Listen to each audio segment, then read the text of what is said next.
Prazer, eu sou Luca Leal, você está no meu canal e hoje vamos discutir sobre Os Sonhadores.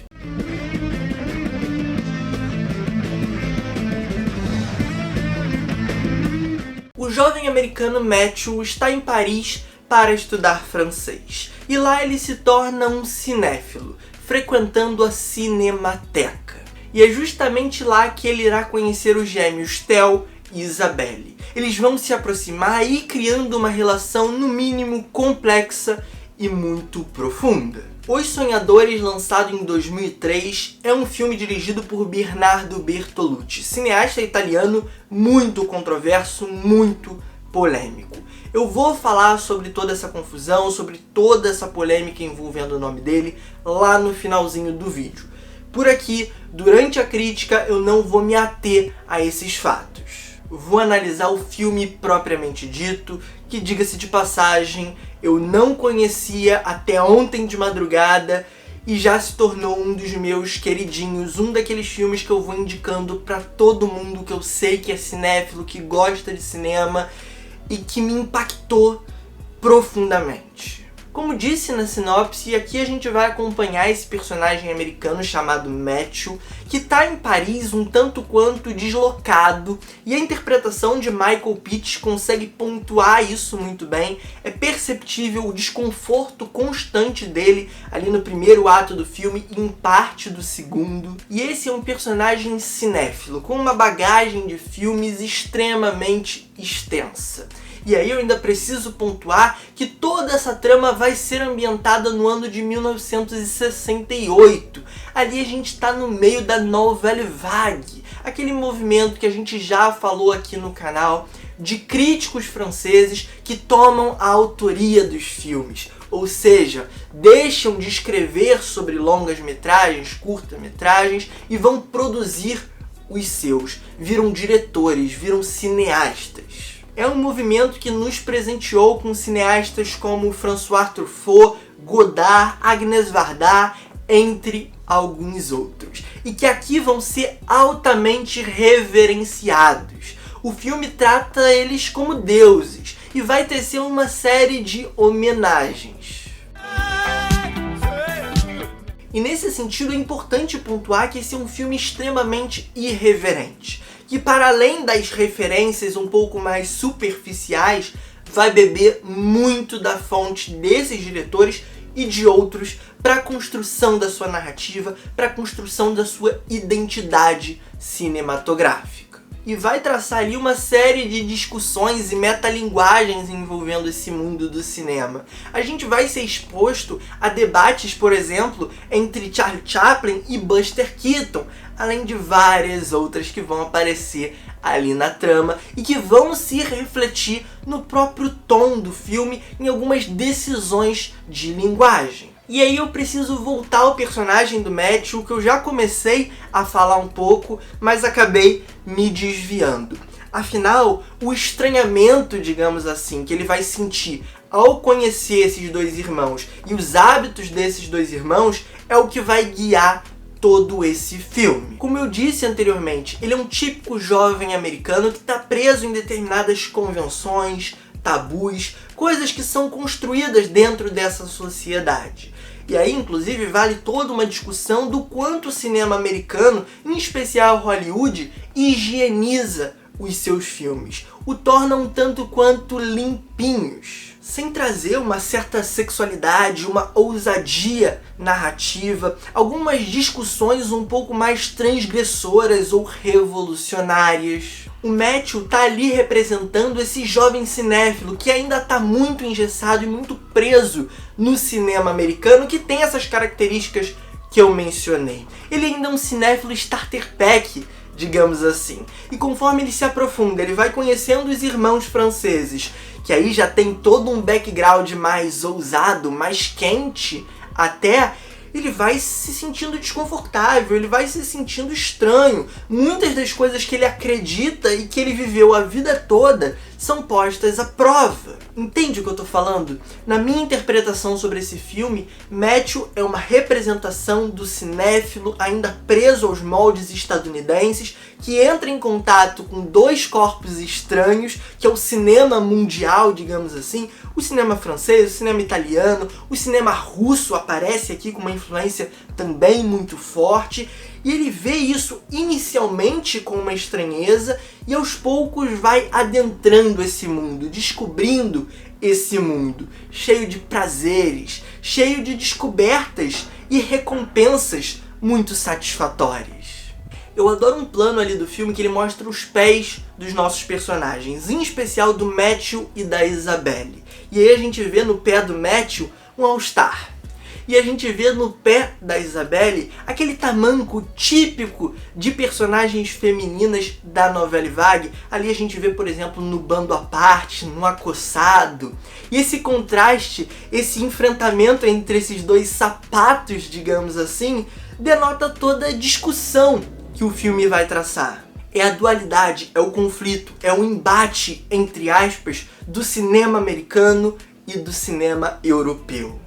E nesse sentido, da mesma forma que Michael Pitt representa bem o americano médio, digamos assim, Louis Garrel e Eva Green representam muito bem esse tipo de francês, um pouco mais transgressor, revolucionário, que inclusive, como eu já mencionei, tá num contexto muito conturbado envolvendo tudo isso daí. Greves estudantis, movimentos sociais ganhando força ali na França, passeatas, manifestações, tudo isso que a gente já conhece da história. 68 é o ano que nunca acabou. E aí, obviamente, eu preciso exaltar o trabalho dessa direção na coordenação dos mais diferentes departamentos cinematográficos. O que eu amo, a direção de arte desse filme, é uma coisa absurda. O apartamento em que 90% da trama vai se passar é quase que um labirinto, com características típicas francesas. É um apartamento que tinha tudo para ser ultra tradicional, mas que vai sendo inserido ali uma série de elementos que evocam uma modernidade e um teor transgressor.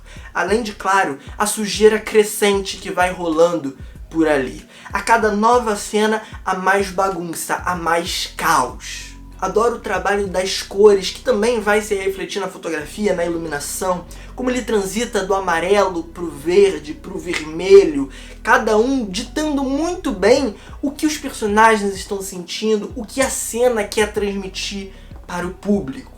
Existe também toda uma sofisticação para você trazer à trama toda essa libertinagem, esse teor sexual, e é um filme com cenas explícitas, de nudez, de sexo, masturbação e por aí vai. Além da bebida, das drogas, do rock and roll e do próprio cinema como um elemento de transformação, de convulsão social e de mudança real na sociedade. O que a câmera de Bertolucci faz aqui é sacanagem, seja nos movimentos extremamente fluidos que acompanham os personagens e nos imergem naquele mundo, seja pelos planos estáticos muito bem compostos. A mise-en-scène aqui é trabalhada com uma sutileza, mas ao mesmo tempo uma presença marcante.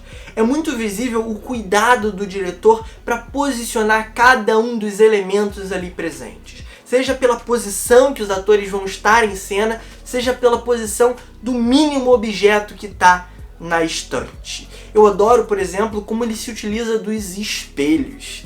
E aí, obviamente, a gente pode abrir uma série de interpretações possíveis para a presença deles. Isso é lindo. Será que Bertolucci os utilizou para reforçar as múltiplas facetas, a dualidade dos personagens?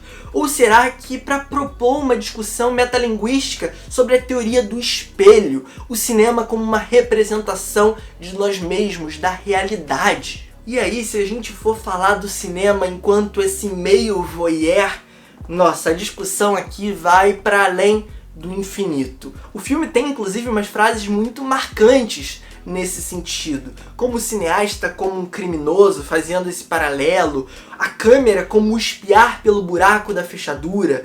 Afinal, o que há de diferente entre o cinema e esse entretenimento de ver a vida alheia, ver aquilo que não devia ser visto. Eu falei um pouco disso na minha crítica de Janela Indiscreta. Hitchcock é um diretor que trabalha muito bem esse aspecto, e eu pretendo aprofundar essa discussão na minha crítica de Um Corpo que Cai, que deve sair em breve, ainda esse ano, aqui no canal.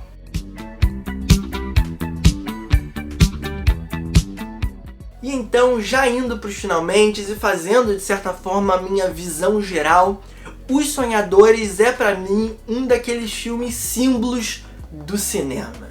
É uma experiência instigante, provocativa, que exala uma sensualidade muito forte, mas para além disso, um espírito revolucionário. É um filme de interpretações potentes, uma fotografia marcante, uma trilha musical extremamente nostálgica. Ele tem várias referências gostosas de você pegar, que inclusive engrandecem o filme e que não estão ali apenas no texto, mas também incorporadas à linguagem de câmera, à linguagem da direção. O trabalho da mise-en-scène aqui também é fantástica, como eu pontuei mais pro finalzinho aqui do vídeo. E aí, pra gente concluir esse vídeo aqui, eu não posso deixar de fazer uma ressalva.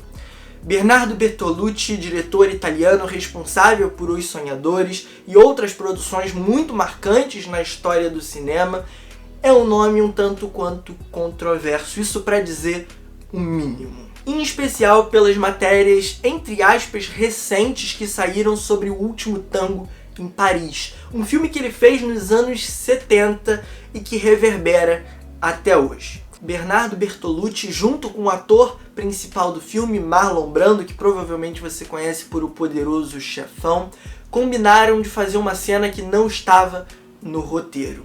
Uma cena de sexo explícito envolvendo uma atriz de 19 anos que não tinha noção do que seria submetida. Foi um abuso enorme que traumatizou a atriz, marcou a sua carreira. Ela deu algumas declarações sobre isso, se considerou estuprada, mesmo que não tivesse ali de fato uma penetração. É uma situação no mínimo complicada, muito complexa. Bertolucci nunca se arrependeu do que fez, inclusive deu entrevistas falando disso. Acho estranho como muitas pessoas ignoram a participação do Marlon Brando nessa trama toda. Ele também tem a sua parcela de culpa e, mesmo tendo filmes muito queridos na bagagem, merece ser alvo de críticas sobre isso, sim. E também é válido destacar que isso não é um caso isolado. Existem vários casos de cineastas que abusaram ou tentaram abusar psicologicamente, fisicamente de suas atrizes. Hitchcock, por exemplo, é um caso muito famoso. A atriz principal de Os Pássaros relatou uma série de perseguições e atitudes extremamente estranhas do Hitchcock para com ela, atitudes controladoras e um tanto quanto invasivas. Outro caso muito marcante envolveu Stanley Kubrick e Shelley Duvall, atriz de O Iluminado, que durante as gravações sofreu torturas psicológicas para entregar melhor um choro, um grito, um desespero em cena. Isso não pode ser normalizado e sempre que a gente for falar de um desses filmes ou um desses diretores, a gente precisa pontuar isso aqui. Eu tô falando aqui do Bertolucci como um gênio do cinema, que de fato ele é. Ele tem filmaços, ele fez filmes incríveis, inclusive Os Sonhadores. Mas a gente não pode desprezar, a gente não pode esquecer que ele é um ser humano e um ser humano com atitudes horrendas. E aqui, nesse clima extremamente bad vibes, a gente encerra o vídeo. Espero que você tenha gostado. Quis propor uma série de discussões e te apresentar um filme não tão conhecido e que me marcou profundamente. Me conta aqui nos comentários o que você acha da polêmica, o que você acha do filme, ficou curioso? E é claro, deixa o like, se inscreve no canal, compartilha com os amigos, ativa o sininho para receber notificações e vamos nessa, vamos pra cima. Estamos quase chegando a 1 milhão de visualizações aqui no canal. Um forte abraço, um beijo, valeu, falou e fui!